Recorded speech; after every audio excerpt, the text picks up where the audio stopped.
Welcome back. Apparently, a gardening myth is now busted when it comes to ivy on buildings.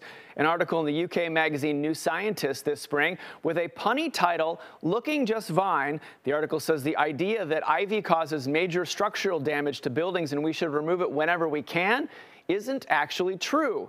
Author James Wong says the fear that climbing vines shadow brickwork and cause profound structural damage isn't actually based on any actual evidence. Wong says in a 2020 study done by the Royal Horticultural Society and the University of Reading, done on model brick buildings, shows that the shade cast by the plant leaves cooled the buildings by as much as 42 degrees Fahrenheit. That reduction of wide temperature swings between day and night, which is actually a bigger key driver of surface structural damage.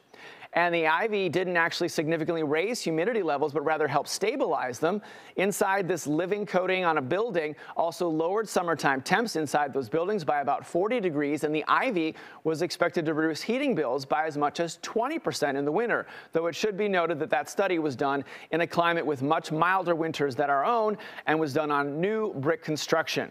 The author cites a 2011 study on older brick buildings that does show similar promising results, and also the ivy on buildings appears to protect the buildings from human-made pollution as well. So it does appear that science is on the side of keeping that ivy exactly where it is and maybe even planting more. Someone with a 312 area code tells us via the WGN voicemail, can you have the gardener tell us how to eradicate bindweed sometime? Well, I guess I'm that gardener. So for those not familiar, bindweed is a hardy perennial native of the eastern U.S. and it has spread throughout the country. It's also known as large bindweed, great bindweed, devil's vine, lady's nightcap, and wild morning glory. Bindweed can be quite persistent, and there are several methods you can try to control it. One, dig up the roots. Bindweed has deep roots, though, so digging them out is essential. Even a small fragment of root can lead to regrowth. Two, continually cutting. Regularly cutting the plant at the base will weaken it over time. Three, mulching or covering the area with black plastic sheeting or cardboard for about a year will help suppress bindweed over time. Four, overplanting can also work by planting other vigorous plants in the area to outcompete bindweed for soil nutrients and sunlight. And lastly, and most toxic, would be a systemic weed killer. Glyphosate-based weed killers are effective against bindweed. Others may only kill the top layer, so use these very sparingly with any toxic weed killers and make sure you follow the instructions exactly. Persistence is definitely the key when dealing with bindweed, so good luck.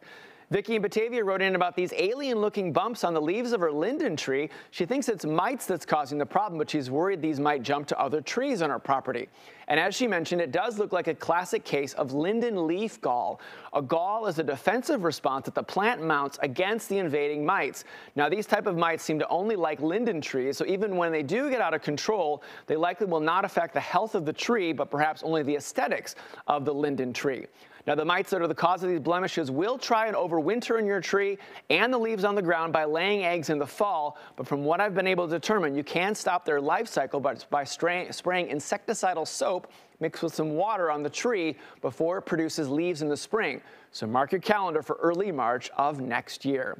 If you've got any gardening questions, I would love to hear them. Just email me here at the station. Let me know where you live and send me some pics of your problem plants. That's also a big help as well.